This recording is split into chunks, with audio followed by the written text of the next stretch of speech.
السلام علیکم everyone, welcome back to اندر ناول ریڈنگ. آج میں اسٹارٹ کرنے جا رہی ہوں عشق آتش، کیونکہ مجھے بھی بہت زیادہ کریز ہو رہا تھا اس ناول کا، and I am reading for the first time with all of you. So let start and enjoy. پیش لفظ. زندگی میں کم از کم ایک بار تو سبھی پیار کرتے ہیں، یہ ایک معارف جملہ ہے جس کی سچائی سے مجھے کوئی بحث نہیں، مگر میں سوچتی ہوں کہ ایک جملہ ایسا بھی ہے جو 100% سچ ہے، لیکن اسے زبان پر لاتے ہوئے سبھی گھبراتے ہیں. شاید اس لیے کہ یہ جملہ اعتراف ہے غلطیوں اور کوتاہیوں کا، ان غلطیوں اور کوتاہیوں کا جن کا احساس ہمیں اس وقت ہوتا ہے جب انہیں درست کرنے کا وقت بھی گزر چکا ہوتا ہے. وہ جملہ ہے، زندگی میں کم از کم ایک بار تو سبھی پچھتاتے ہیں. یہ سچ ہے کہ ہم سبھی پچھتاتے ہیں، کبھی کسی جلد بازی پر، کبھی کسی تاخیر پر، کبھی کسی کم ہمتی پر، کبھی بے جا دلیری پر، کبھی کسی فیصلے پر، کبھی کسی مصلحت پر، اور کبھی تو پچھلی گزر چکی تمام عمر پر. کبھی یہ پچھتاوا محض پل بھر کا احساس ہوتا ہے اور کہیں یہ باقی ماندہ زندگی پر محیط ہو جاتا ہے. انسان خطا کا پتلا ہے، اس لیے پچھتانا اس کا مقدر ہے. جو کبھی نہیں پچھتاتے وہ یا تو بد نصیب ہے، جنہیں شعور کی وہ ذرا سی گہرائی بھی میسر نہیں جو چلو بھر پانی میں ہوتی ہے، یا پھر وہ خوش نصیب ہیں جنہیں توازن حاصل ہے، اور توازن قائم رکھنا آسان نہیں. اگر آسان ہوتا تو کوئی بھی کبھی پلسرات سے گزرا نہ جاتا. اس خیال کو بیان کرنے کے لیے میں نے عشق کا سہارا اس لیے لیا کہ عشق حقیقی ہو یا مجازی، یکلخت رونما ہونے والی تبدیلیوں سے مشروط ہے. اس سرکش جذبے کے پاؤں جہاں پڑ جائیں وہاں چیزوں کا اپنی جگہ سے سرکنا لازم ہے. اگر یوں نہ ہو تو جان لیں وہ جذبہ عشق نہیں، کچھ اور ہے، اور ہر شے کا اپنی جگہ سے ہٹ جانا قیامت کی نشانی ہے. کیونکہ جب ایک سسٹم میں موجود چیزیں اچانک اپنی جگہ سے چھوڑ دی گئی تو ٹکراؤ ان اوائڈیبل ہوگا، مطلب تباہی یقینی ہے. کڑے توازن کے سوا کوئی چیز ٹکراؤ کو روک نہیں سکتی، یعنی ایک ٹھہرا ہوا وجود مضطرب ہو جائے، مگر اس احتیاط سے کہ اس کا اضطراب ارد گرد کی چیزوں کے اضطراب میں خلل نہ ڈالے. ساکن کا توازن کمال نہیں، مضطرب کا توازن کمال ہے، اور حقیقی امتحان بھی. عشق آتش کے کچھ کردار آپ کو توازن قائم رکھنے کی کوشش کرتے نظر آئیں گے، تو کچھ کردار ٹکراؤ کے نتیجے میں ریزہ ریزہ ہو کر بکھرتے ہوئے ملیں گے، اور کچھ کردار ایسے بھی ہوں گے جنہیں آخر کار پچھتاوے جکڑ لیں گے. یہ ناول ایک عشق کا ہے، اور ٹرو بیس سٹوری، ریالٹی بیس سٹوری. تو سٹارٹ کرتے ہیں. عشق آتش بائے سعدیہ راجپوت. کون کہتا ہے زندگی سمجھی اور سمجھائی نہیں جا سکتی، جب کہ مردہ جسموں سے بھرے قبرستان قدرت کی یونیورسٹیز ہیں، اور 2 گز زمین تلے دبا ہر شخص زندگی کا پروفیسر. تو پھر ایسا کیوں ہوتا ہے کہ ہم پیدا ہوتے ہیں، مر جاتے ہیں، پر جی نہیں پاتے؟ کہ ہم نے تو بس وقت کو جینا سیکھا ہے، زندگی تو ہم نے کبھی جیا ہی نہیں. اور جب یہی وقت ہمارے پاس ختم ہو جاتا ہے تو سوچتے ہیں کہ ہم جو عمر بھر وقت کے کتابچے میں نفع و نقصان درج کرتے رہے، تو وہ کون سا پیمانہ تھا جو اس ناپ تول کے کام آیا؟ اور کیا کوئی ایسا فارمولا بھی ہے جو بتا سکے کہ نفع فائدے کے سوا کچھ بھی نہیں، اور نقصان تو بس نقصان ہی دے سکتا ہے؟ جبکہ سچ تو یہ ہے کہ زندگی نفع دیتی ہی کب ہے؟ یہ تو سودا ہی گھاٹے کا ہے. ہم تو عدم میں بہت آرام سے تھے، پھر اس زندگی کے ہاتھوں وجود میں بدل کر اس متضاد دنیا میں آئے، یعنی آزمائش میں ڈالے گئے. اور آزمائش میں نہ تو منافع کی امید ہوتی ہے اور نہ نقصان کی، مگر حیرت ہے پھر بھی ہم خسارے کی فہرست مرتب کرتے رہے. زندگی کو جیسے گزرنا تھا ویسے ہی گزر جاتی. کم از کم وقت رخصت یہ خلش تو نہ ہوتی کہ ہم نے جو نقصان کا کھاتا بند کر دیا ہوتا تو شاید زندگی کچھ سہل ہو جاتی. مگر ہم سمجھتے ہی نہیں، اور وقت ہے کہ ختم ہو جاتا ہے، کبھی دوسرے کا تو کبھی ہمارا. صدیوں سے یہی کھیل کھیلا جا رہا ہے. ہم آتے ہیں، سیدھے راستوں کو خود اپنے لیے پچیدہ بناتے ہیں، اور یہ کہتے گزر جاتے ہیں اب جو دیکھے تو کوئی ایسی بڑی بات نہ تھی. یہ شب و روزہ، ماہ و سال کا پرپیچ سفر قدرے آسان بھی ہو سکتا تھا. ہم ذرا دھیان سے چلتے تو وہ گھر جس کے در و بام پہ ویرانی ہے، جس کے ہر طاق پہ رکھی ہوئی حیرانی ہے، جس کی ہر صبح میں شاموں کی پریشانی ہے، اس میں ہم چین سے آباد بھی ہو سکتے تھے. اب جو دیکھے تو بہت صاف نظر آتے ہیں، سارے منظر بھی پس منظر بھی. لیکن اس دیر خیالی کا صلہ کیا ہوگا، وہ جو ہونا تھا ہوا، ہو بھی چکا۔ لائنیں کٹتی رہیں لفظ بدلنے کے سبب، حاصل عمر یہی چند ادھورے خاکے، کوئی تصویر مکمل نہیں ہونے پائی۔ ملیحہ فاروقی، 26 مئی 1977۔ وہ ہاتھ میں بکے پکڑے اجنبی چہروں کے درمیان کسی شناسا چہرے کو ڈھونڈ رہی تھی کہ کسی نے اس کا نام پکارا، تانیہ۔ وہ مڑی اور آواز کی سمت دیکھ کر جوش سے ہاتھ ہلایا، فائزہ۔ دونوں نے ایک دوسرے کی سمت قدم بڑھائے اور قریب آنے پر گلے لگ گئیں۔ بھائی کی انگیجمنٹ مبارک ہو، تانیہ نے الگ ہوتے ہوئے کہا۔ تھینکس، فائزہ نے مسکرا کر مبارکباد قبول کی۔ چلو تمہیں اپنے ہونے والی بھابھی سے ملواؤں۔ پھر تانیہ کا ہاتھ پکڑ کر اسٹیج پہ چڑھ گئی۔ تانیہ نے فائزہ کے بھائی کو وش کر کے اس کے ساتھ بیٹھی سجی سنوری اور کچھ شرمائی سی لڑکی کو بکے پیش کیا، اور پھر چند جملوں کے تبادلے کے بعد فائزہ کے ساتھ ہی اسٹیج سے اتر گئی۔ تمہاری ممی نظر نہیں آ رہی؟ ابھی تو یہی تھی، فائزہ نے ادھر ادھر نظریں دوہراتے ہوئے کہا، پھر تانیہ کو لیے آگے بڑھ گئی۔ سنو، تانیہ نے اسے مخاطب کیا جو چلتے چلتے رک کر مہمانوں سے حال احوال بھی دریافت کرتی جا رہی تھی۔ ہاں؟ فائزہ نے اس کی طرف دیکھ کر کہا۔ وہ نہیں آیا؟ کون؟ کس کی بات کر رہی ہو؟ وہ مسکراہٹ دبا کر انجان بنتے ہوئے بولے، تمہارے کزن کی۔ میرے تو سبھی کزن یہاں ہیں۔ فائزہ کی لاپرواہی عروج پر تھی۔ میں شایان کا پوچھ رہی ہوں۔ اچھا تو یوں کہو نا۔ اس کے بن کر بولنے پر تانیہ نے اسے ہاتھ جڑ دیا۔ مار کیوں رہی ہو؟ بس آتا ہی ہوگا، ویسے بھی اس کی پولیس ٹریننگ ہی ختم ہوئی ہے، ابھی پوسٹنگ کے آرڈرز نہیں آئے، اور ایسے فارغ بندے کے لیے دعوت اڑانے سے اچھی کیا مصروفیت ہو سکتی ہے؟ بات ختم کرتے ہیں وہ پیچھے ہٹی، کہیں تانیہ شایان کی حمایت میں سے ایک تھپڑ اور نہ جڑ دے۔ تانیہ نے اسے گھورا مگر پھر قصدن نظر انداز کرتے ہوئے پوچھا، ایک بات تو بتاؤ۔ پوچھو۔ صورتحال میں قابو دے کر فائزہ اس کے برابر آ کھڑی ہوئی۔ شایان کس رشتے سے تمہارا کزن ہے؟ اصل میں میری ممی شایان کی مدر کی کزن ہے۔ اچھا۔ سر ہلاتے ہوئے تانیہ نے سامنے دیکھا تو اس کی نظر ڈنر سوٹ میں ملبوس شایان کے دراز قامت وجود پر پڑی۔ اس نے فائزہ کو پکڑ کر جھنجھوڑ دیا۔ شایان آ گیا؟ شکر ہے، نہیں تو تم مجھے مار ڈالتی۔ بکو مت، تانیہ نے شایان کو دیکھتے ہوئے اسے ڈانٹا جو سیدھا انہی کی طرف آ رہا تھا۔ کیا ہو رہا ہے؟ وہ پاس آ کر بولا۔ تمہارے آنے کی خوشی میں تانیہ میرا گلا دبانے والی ہے، فائزہ بے چارگی سے بولی۔ شایان نے پہلے اس کی شکل دیکھی، پھر تانیہ کی، جس کے دونوں ہاتھ پیچھے سے فائزہ کے شانوں پر تھے۔ تانیہ نے بدک کر اپنے ہاتھ ہٹائے اور زور سے اسے دھکا دے کر بولی، دفع ہو جاؤ۔ ہاں ہو رہی ہوں، ویسے بھی تم جیسے کبابوں کی ہڈی بننے میں اپنا ہی نقصان ہے۔ اور ہاں، جاتے جاتے وہ بولی، یہاں سے ہلنا مت، میں ممی کو لے کر آتی ہوں۔ وہ چلی گئی تو شایان نے مسکراہٹ ڈبا کر پوچھا، کیا تم واقعی اس کو مار رہی تھی؟ بیکار کی باتیں مت کرو، تانیہ برا منا کر بولی، تمہیں نہیں پتا اسے ایکٹنگ کرنے کا کتنا شوق ہے۔ تانیہ کچھ پل کی خاموشی کے بعد شایان اسے پکار آدھا سر اٹھا کر اسے دیکھنے لگی۔ ایک بات کہوں؟ کہو۔ شولڈر کٹ بالوں کو چہرے سے ہٹا کر وہ سنجیدگی سے اس کی طرف متوجہ ہو کر بولی تو وہ دھیرے سے مسکرا کر بولا، پہلی بار تمہیں یوں سجے سورے روپ میں دیکھ رہا ہوں، اچھی لگ رہی ہو۔ وہ پزل ہو گئی۔ واقعی وہ ہمیشہ بہت سادہ سا خلیے میں رہا کرتی تھی، اپنی طرف سے خاصی لاپرواہ، لیکن آج خلاف معمول ہلکی ایمبرائڈری کے شفون کے شلوار قمیض میں دوپٹہ کندھوں پر ڈالے، ہلکا میک اپ کے ساتھ میچنگ جویلری پہنے کافی مختلف لگ رہی تھی۔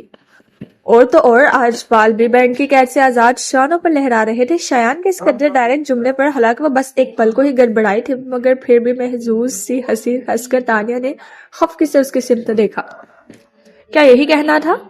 وہ فوراً بولی، نہیں کہنا تو کچھ اور ہے، پر سوچا تمہاری تھوڑی تعریف کر دوں، سنا ہے لڑکیوں کو اپنی تعریف بہت اچھی لگتی ہے، پھر ان سے جو بھی کہا جائے وہ فوراً مان جاتی ہے۔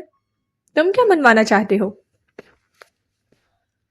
شایان کی بات سے قیاس لگا کر اس نے ابرو چکا کر پوچھا۔ کچھ بھی کہنے سے پہلے وہ کچھ پل چپ رہا، جیسے الفاظ ترتیب دے رہا ہو، پھر دھیرے دھیرے بولنے لگا، تانیہ میں نہیں جانتا میں نے کب اس طرح سوچنا شروع کیا، مگر یہ بات میرے دل میں بہت عرصے سے تھی، بس کبھی کہا نہیں۔ سوچا مناسب وقت آنے پر تم سے کہوں گا۔ کچھ لمحے خاموشی سے ایسے رکھ گئے۔ وقت پتہ نہیں مناسب ہے یا نہیں، مگر میں اب اور انتظار نہیں کر سکتا۔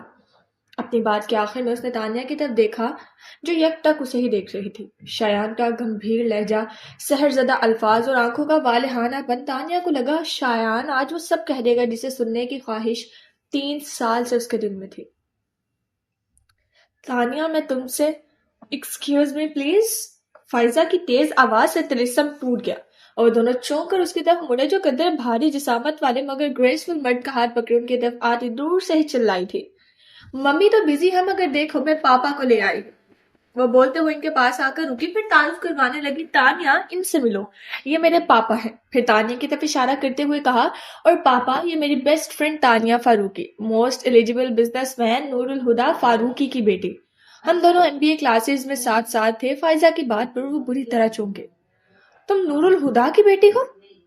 جی۔ نور الہدا فاروقی ایک مشہور شخصیت ہے اور اکثر تانیہ کے بتانے پر ان کے حوالے پر لوگ چونک کر یہ سوال کرتے تھے، اس لیے تانیہ نے کچھ خاص نوٹس نہ لیا۔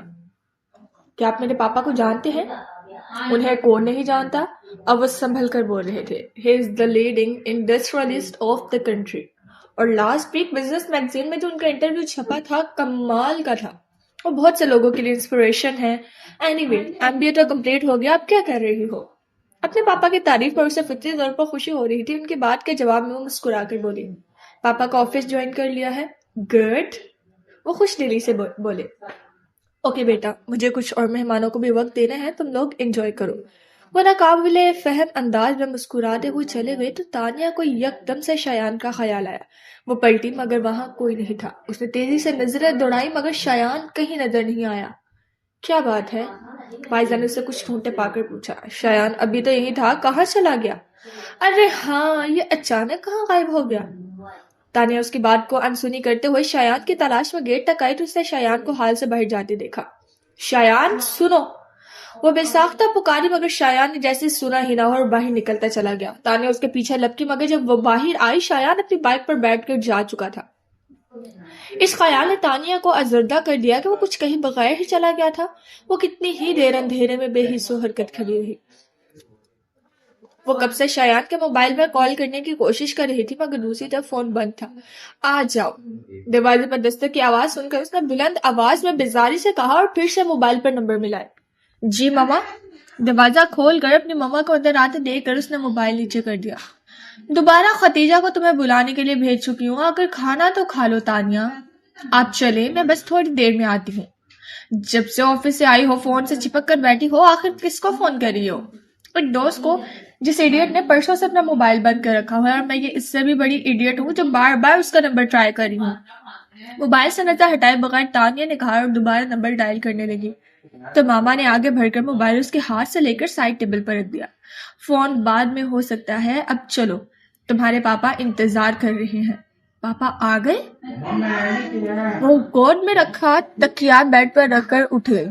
ہاں، اور تم 5 منٹ میں نیچے آ جاؤ ورنہ میں تمہارے پاپا کو بھیجتی ہوں، وہ دھمکی آویز انداز میں کہہ کر کمرے سے چلی گئی تو تانیہ نے بھی فٹافٹ منہ ہاتھ دھویا، بال کلپ پر جکڑ کر نیچے ڈائننگ روم میں آ گئے اور کرسی گھسیٹ کر بیٹھتے ہوئے نور الہدا سے کہا، کیا بات ہے پاپا؟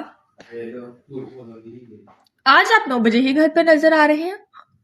بس بیٹا، گھڑی نے دھوکہ دے دیا، ورنہ میں تو 12 بجنے کے بعد ہی گھر آیا تھا، شاید اٹک گئی ہے۔ تانیہ کے شرارتی انداز میں پوچھنے پر وہ سنجیدگی سے بولتے ہوئے آخر میں یوں انگلی سے کلائی پر بندھی گھڑی کو ٹھوکنے لگے جیسے گھڑی واقعی اٹک گئی ہو۔ ٹیبل پر اپنی نگرانی پہ کھانا لگواتی مریم فاروقی نے ان کی بات سنی تو ان کے مذاق کو سمجھ کر خفگی سے بولی، کیوں؟ 12 بجے سے پہلے گھر آنے پر پابندی ہے؟ مزے سے ہنسی تانیہ نے ایک دم منہ پر ہاتھ رکھ کر ہنسی روکی اور محظوظ انداز میں نور الہدا کی طرف دیکھنے لگی جو پہلے ہی سنجیدگی سے بولے، نہیں، لیکن پابندی تو 12 بجے کے بعد آنے پر بھی نہیں ہے۔ تانیہ کی ہنسی چھوٹ گئی تو مریم سلگ کر زور سے بولی، بہادر، پانی اب تک ٹیبل پر نہیں پہنچا۔ تانیہ نے ان کے غصے کو محسوس کر کے کہا، بس پاپا، اب خیریت اسی میں ہے کہ چپ کر کے کھانا کھا لیں ورنہ آپ کو مما سے زبردست ڈانٹ پڑ سکتی ہے۔ مشورہ تو بہت اچھا ہے تانیہ، پر بات یہ ہے کہ تمہاری مما کو مجھے ڈانٹنا پسند ہے اور مجھے ان سے ڈانٹ سننا۔ نور الہدا، کھانا ٹھنڈا ہو رہا ہے۔ ان کے تنبیہی انداز میں ٹوکنے پر نور الہدا نے بڑی فرما برداری سے سامنے رکھی پلیٹ میں سالن ڈالا اور چپاتیوں کے لیے ہاتھ بڑھایا۔ تمہارے صاحبزادے نظر نہیں آ رہے، کہاں ہیں؟ وہاں۔ مریم نے سامنے رکھے ٹی وی کی طرف اشارہ کیا جس پر Pakistan India cricket match live telecast ہو رہا تھا۔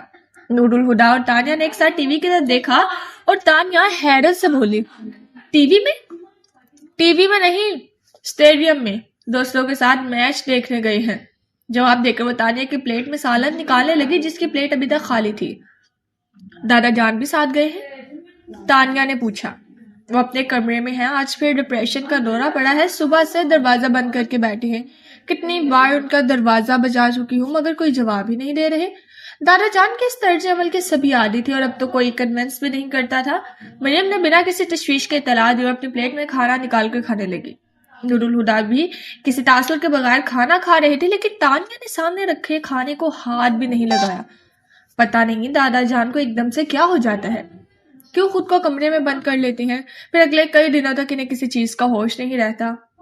پاپا، آپ کو پتا ہے دادا جان ایسا کیوں کرتے ہیں؟ افسردگی سے خود کلامی کرتے ہوئے آخر وہ نور الہدا سے پوچھنے لگی۔ کھانا کھاتے ہوئے ایک پل کو نور الہدا کا ہاتھ رکا، پھر وہ تلخی سے بولے، ہوں گے عمر رفتہ کے کچھ زخم جو بے کل کرتے ہوں گے۔ اس عمر میں یوں بھی آدمی کے پاس پچھانے کے لیے بہت کچھ ہوتا ہے۔ تانیہ کو ان کا انداز، ان کی بات دونوں ہی ناگوار گزرے۔ وہ اپنی جگہ سے اٹھ کھڑی ہوئی۔ میں دادا جان کو لے کر آتی ہوں، انہوں نے صبح سے کچھ نہیں کھایا ہوگا۔ پھر کسی کی طرف دیکھے بغیر وہاں سے چلی گئی۔ لاؤنج میں دائیں اور بائیں دونوں جانب سیڑھیاں تھی۔ دائیں طرف کی سیڑھیاں اوپر منزل کے کوریڈور سے جڑی تھی جبکہ بائیں جانب کی سیڑھیاں بیسمنٹ میں جاتی تھی جہاں اسٹڈی سے ملحق کشادہ لائبریری تھی۔ بیسمنٹ کی نہیں سیڑھیوں کے ایک جانب اظہر فاروقی کا کمرہ تھا۔ تانیہ کی کئی بار کی دستکوں کے بعد بھی اندر سے کوئی جواب نہ آیا۔ دروازہ کھولیے دادا جان، مگر اندر ہنوز خاموشی کا راج تھا۔ میں آپ کو لینے آئی ہوں اور لیے بغیر نہیں جاؤں گی۔ جواب ندارت۔ ٹھیک ہے، آپ کو دروازہ نہیں کھولنا تو نہ کھولیں، میں بھی یہی دروازے کے پاس ہی بیٹھی رہوں گی۔ اور پھر وہ سچ مچ دروازے کے پاس دیوار سے ٹیک لگا کر بیٹھ گئی۔ اگلے کچھ اور پلوں کی خاموشی کے بعد ہلکی سی کلک کی آواز کے ساتھ دروازہ کھل گیا۔ تانیہ نے سر اٹھا کر دیکھا تو اظہر فاروقی ذرا سا دروازہ کھول کر چہرہ باہر نکالے اسے ہی دیکھ رہے تھے۔ اندر آ جاؤ، اتنا کہہ کر وہ دروازہ کھلا چھوڑ کر واپس مڑ گئی۔ تانیہ اٹھی اور اندر کمرے میں چلی گئی۔ بیٹھو، انہوں نے تانیہ سے بیٹھنے کو کہا۔ تانیہ کو محسوس ہوا جیسے ان کی آواز رندی ہوئی ہے۔ ان کے چہرے پر بھی آنسوؤں کے نشان تھے، آنکھیں جھکا رکھی تھی۔ پھر بھی تانیہ کو اندازہ تھا کہ وہ سرخ ہو رہی ہوں گی۔ ہر بار کی قید تنہائی کے بعد ان کی حالت ایسے ہی دگرگو ہوا کرتی تھی۔ پھر بھی تانیہ کو عجیب لگا۔ وہ ریٹائرڈ کرنل تھے اور ان کی بارب شخصیت سے جہاں پسندی ٹپکتی تھی۔ 77 برس کی عمر میں بھی ان کی صحت قابل رشک تھی۔ کچھ سالوں سے بلڈ پریشر کے مسئلے کے سوا ان کو کبھی کوئی پریشانی نہیں ہوئی۔ البتہ عمر کی زیادتی کی وجہ سے ان کے شان قدرے جھک گئے تھے، مگر ان کے رعب، دبدبے اور شخصیت سے یکسر مختلف۔ تانیہ نے ہمیشہ انہیں نرم مزاج ہی پایا تھا۔ ان کی کڑکڑاتی بھاری آواز تانیہ نے ہمیشہ سرگوشیوں جیسی دھیمی ہی سنی تھی۔ گو ملال کی ایک مستقل کیفیت ان کے سرخ و سفید چہرے کی مکین تھی، پھر بھی تانیہ کو چٹان کی طرح مضبوط لگا کرتے تھے، مگر اس وقت وہ بے حد کمزور اور شکست دکھائی دے رہے تھے۔ تانیہ دل ہی دل میں الجھی بیڈ کے کونے پر ٹک گئی۔ وہ آہستہ خرابی سے چلتے آتش دان کے پاس کرسی کے ساتھ رکھی تپائی تک آئے، اس پر کھلی پڑی ریڈ کور کی ڈائری اٹھائی، اسی طرح چلتے اسٹڈی ٹیبل تک گئے۔ ڈائری کو دراز میں رکھ کے دروازے کو لاک کیا اور چابی ہاتھ میں لے لی۔ پھر تانیہ کو مخاطب کیے بغیر کہا، میں فریش ہو کر آتا ہوں، اور کمرے میں بنے اٹیچڈ باتھ روم میں چلے گئے۔ تانیہ نے غیر دلچسپی سے یہاں وہاں سر گھمایا، پھر تھوڑی کے نیچے ہاتھ رکھ کر آتش دان کے اوپر لگی تصویر کو دیکھنے لگے۔ کچھ ہی دیر بعد اظہر فاروقی باتھ روم کا دروازہ کھول کر کمرے میں آ گئے۔ آؤ چلے، انہوں نے کہا۔ تانیہ فوراً اٹھ کھڑی ہوئی۔ ساتھ ساتھ دونوں کو ڈائننگ روم کے دروازے سے آتا دیکھ کر نور الہدا کا منہ کی طرف جاتا ہاتھ وہیں رک گیا۔ انہوں نے نوالا پلیٹ میں رکھا اور عجیب سی نظروں سے اظہر فاروقی کو دیکھنے لگے۔ کرسی کھینچ کر انہیں بٹھاتے ہوئے تانیہ نے اپنے پاپا کو دیکھا تو ٹھٹک گئی۔ دوسری طرف نور الہدا نے اس کی نگاہوں کو محسوس کر کے آنکھیں جھکاتے ہوئے پلیٹ سے نوالا اٹھا کر منہ میں رکھا، مگر اسے نگلنے کے لیے انہیں پانی کا سہارا لینا پڑا تھا۔ تانیہ قصدن انہیں نظر انداز کر کے خود بھی بیٹھ گئی۔ اظہر فاروقی کی پلیٹ میں کھانا نکالتے ہوئے ٹھہلاتے ہوئے مریم سے کہا، دیکھا ماما، میں نے کہا تو دادا جان فوراً آ گئے۔ دادا جان کبھی میری بات ٹال ہی نہیں سکتے، پر جس کی ماننی چاہیے تھی اس کی تو انہوں نے کبھی نہیں مانی۔ نور الہدا کے لہجے کی ترشی کو دونوں ماں بیٹی نے محسوس کیا تھا، مگر اس گھر کے غیر اعلانیہ قوانین میں ایک قانون یہ بھی تھا کہ ان باپ بیٹی کے معاملے میں کوئی کبھی نہیں بولے گا۔ صبح دونوں خاموش رہیں، مگر دادا جان کے ہاتھ میں پکڑا پانی کا گلاس چھلک پڑا تھا۔ تانیہ نے فوراً ان کے ہاتھ پر ہاتھ رکھا اور گلاس ان کے ہونٹوں سے لگا دیا۔ پانی کا گھونٹ بھرتے ہوئے اظہر فاروقی کی آنکھیں ڈب-ڈبا گئی تھی۔ کھانے کے بعد وہ اپنے کمرے میں سونے کے لیے آئی تو موبائل دیکھ کر اسے شایان کا خیال آیا۔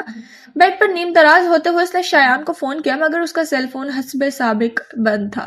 بس بہت ہو گیا، اب دوبارہ ٹرائی نہیں کروں گی۔ اس نے موبائل تکیے پر پٹخا اور دھپ سے لیٹ گئی۔ پھر سب کچھ بھلائے وہ پھر سے شایان کا نمبر ٹرائی کرتی رہی۔ فائزہ پلیز، میں پریشان ہو گئی ہوں۔ پہلے تو اس نے فون بند کر رکھا تھا اور اب کال تو جاتی ہے مگر وہ فون نہیں اٹھا رہا۔ ایک تو تانیہ تم نہ ذرا سی بات پہ پریشان ہو جاتی ہو۔ یہ ذرا سی بات ہے؟ وہ بھڑک گئی۔ پچھلے 2 ہفتوں سے میں پاگلوں کی طرف سے کال ملا رہی ہوں اور وہ جناب فون ہی نہیں اٹھا رہے۔ بھئی ہو سکتا ہے وہ بزی ہو۔ فائزہ نے اسے ٹھنڈا کرنا چاہا اور وہ بھی بدک گئی۔ بیٹھے بٹھائے اے ایس پی صاحب نے ایسی کیا مصروفیت ایجاد کر لی ہے جو فون نہیں اٹھا سکتے؟ اب کہ فائزہ بھی زج ہو کر بولی، اوفو تمہاری سوئی تو ایک ہی جگہ پر اٹک گئی ہے، اب فون رکھو۔ میرا بہت سارا کام چھوڑ کر مجھے اپنی الو جیسی آنکھوں سے گھور رہا ہے، نوکری سے نکلواؤ گی؟ زیادہ اوور ایکٹنگ کرنے کی ضرورت نہیں، میں بھی آفس میں ہی بیٹھی ہوں۔ آفس تمہارے پاپا کا ہے جبکہ میرا باس میرے چاچا بننے کو بھی تیار نہیں۔ اچھا ٹھیک ہے، تو مجھے شایان کے گھر کا نمبر تو پھر میں فون رکھتی ہوں۔ گھر کا نمبر کیوں؟ تانیہ نے بے اختیار دان پیس کر کہا۔ ویسے جلدی کی رٹ لگا رکھی ہے مگر کیوں کس لیے بھی پوچھنا ضروری ہے۔ پھر کچھ نارمل لہجے میں کہا، دیکھو موبائل پر تو وہ کال ریسیو نہیں کر رہا، گھر کا فون تو اٹھائے گا۔ ہاں مگر میرے پاس اس کے گھر کا نمبر نہیں ہے۔ واٹ؟ وہ دھاڑی، شاید تمہارا کزن ہے اور تمہارے پاس اس کے گھر کا نمبر نہیں ہے؟ ہے مگر وہ پرانا ویلا ہے، نیا مجھے یاد نہیں، ممی کی ڈائری میں لکھا ہوگا۔ ٹھیک ہے، گھر پہنچتے ہی مجھے فون کرنا۔ کروں گی، اور اب فون رکھ دو، بائے۔ کہنے کے ساتھ اس نے لائن کاٹ دی۔ ثانیہ نے بھی فون رکھ کر ویکسینیشن اسٹیٹمنٹ پر نظر ڈالی جسے وہ فون کرنے سے پہلے چیک کر رہی تھی۔ تبھی کسی نے اس کے آفس کے دروازے پر دستک دی۔ کم ان۔ اس نے سر اٹھائے بغیر کہا۔ دروازہ کھول کر آفس میں آیا اور اپنے پیچھے دروازہ بند کر کے وہ تانیہ کے متوجہ ہونے کا انتظار کرنے لگا۔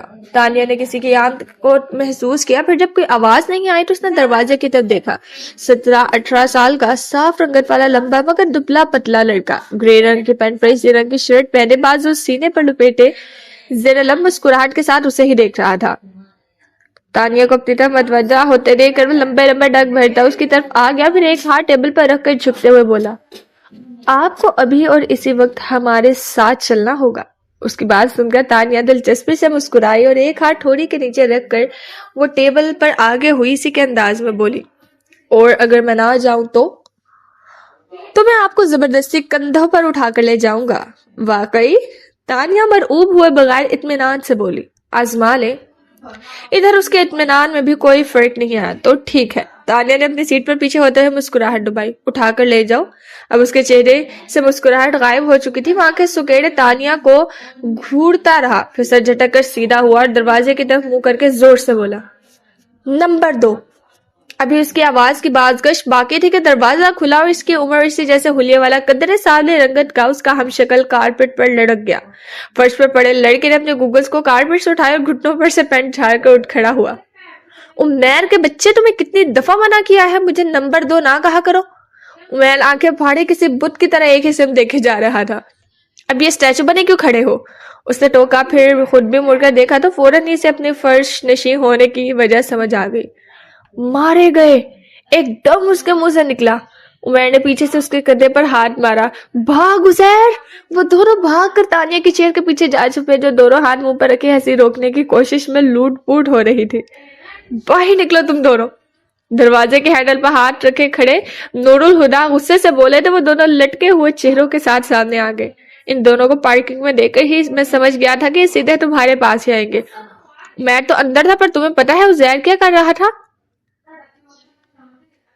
یہ صاحبزادے گھٹنوں کے بل بیٹھے کی ہول سے تمہارے کمرے میں جھانک رہے تھے۔